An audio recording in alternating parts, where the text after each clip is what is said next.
আমরা তোমাদের হাতে কাজ তুলে দিয়ে তোমাদেরকে সম্মানিত করব।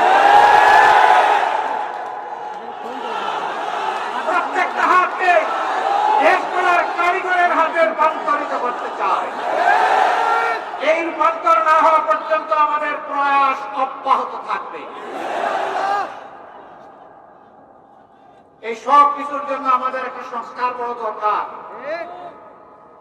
এই সংস্কারের জন্য রেফারেন্ডাম, 2টি ভোট, 12 তারিখ। কয়টা ভোট? একটা হা ভোট, একটা কি ভোট, আর একটা হচ্ছে প্রতীকী ভোট, সরকার গঠনের ভোট। হা ভোট জয়ী হলে সরকার গঠন সার্থক হবে, হা ভোট পরাজিত হলে ফেসিবাদ আবার ফিরে আসবে।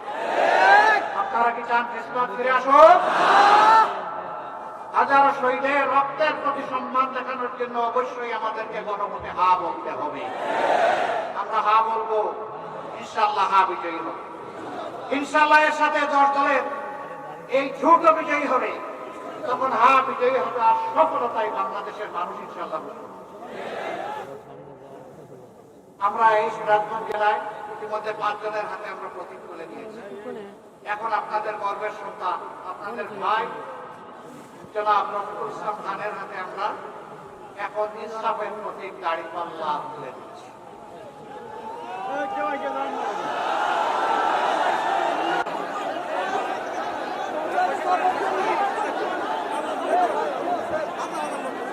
এখন জনতা আর মিডিয়ার মধ্যে যুদ্ধ শুরু হবে।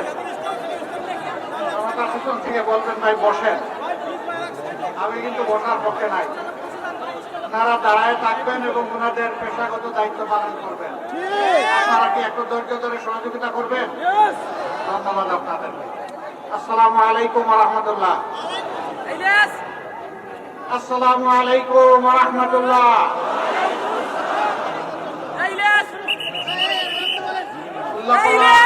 মুসলমানদের ভাই বোনেরা আপনারা কেমন আছেন? আলহামদুলিল্লাহি রাব্বিল আলামিন। والصلاة والسلام على رسوله الكريم وعلى آله وصحبه وأهل بيته أجمعين।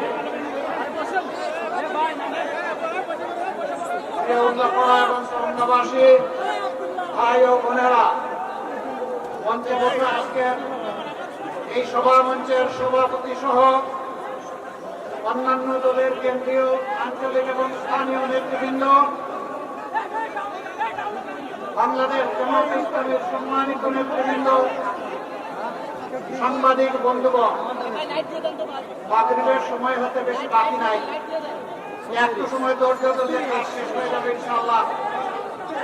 যারা মিডিয়ার লোক আছে তাদেরকে দায়িত্ব পালন করতে দিবেন, কারণ আমি জানি উত্তরবঙ্গের মধ্যে উল্লাপড়ার একটা বিশেষ মর্যাদার জায়গা রয়েছে। এই এলাকার মানুষ শিক্ষিত এবং শান্ত। এখন থেকে আর কেউ অন্য কিছু করবেন না। আপনাদের শিক্ষার মান আপনারা, আপনাদের অতীত যে মর্যাদা, এটা ইনশাল্লাহ আপনারা রক্ষা করবেন। আমি বেশি কথা বলবো না, ছোট্ট ছোট্ট কয়েকটা কথা বলেই শেষ করব। প্রথম কথা হলো, আল্লাহ দরবারে দোয়া করেন ফেসিবাদ যেন আবার ফিরে না আসে। এই ফেসিবাদ 15টা বছর বাংলাদেশের মানুষকে চুপিয়ে চুপিয়ে ধ্বংস করে দেওয়ার চেষ্টা করেছে। অসংখ্য মায়ের বুক খালি করেছে, অসংখ্য যুবতী বোনদেরকে বিধবা বানিয়েছে, অসংখ্য অবুঝ বাচ্চাদেরকে এতিম করেছে। সেই ফেসিবাদ বাংলার জমি আবার ফিরে আসুক, আমরা তা চাই না।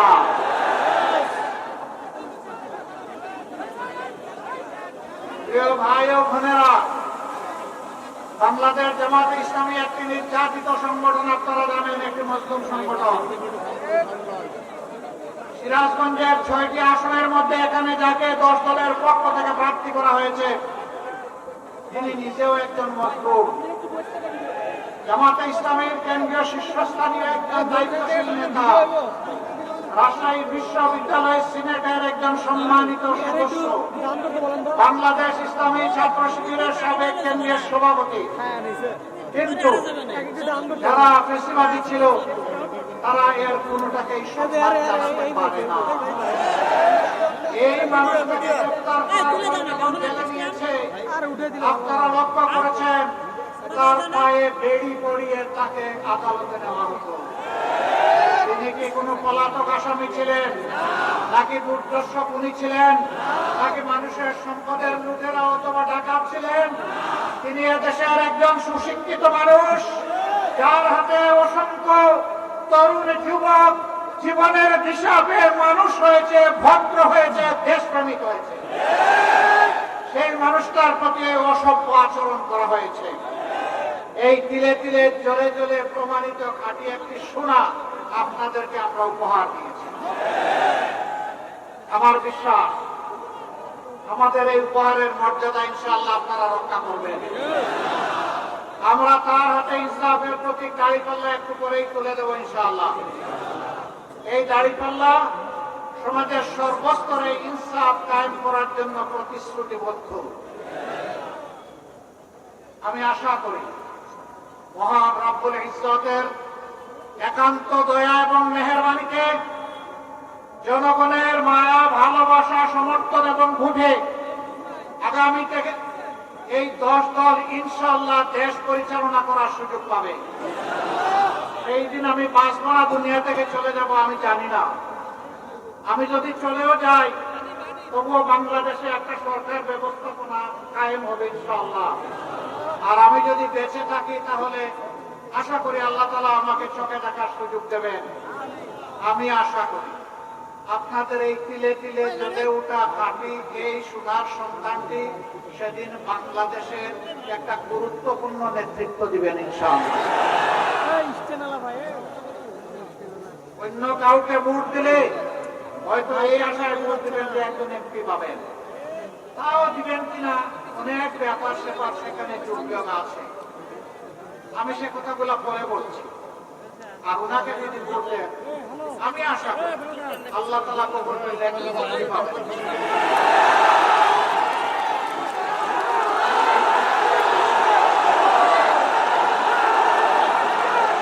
সিদ্ধান্ত এবার আপনাদের। আমি গভীর আস্থা রাখি ইনশাআল্লাহ তাআলার আযীম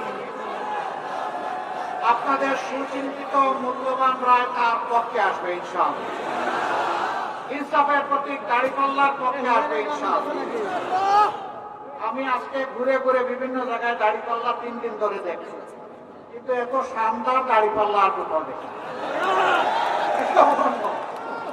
এই জন্যে আমরা উল্লাপাড়া এবং সলঙ্গাবাসীকে বিশেষভাবে মোবারকবাদ জানাই।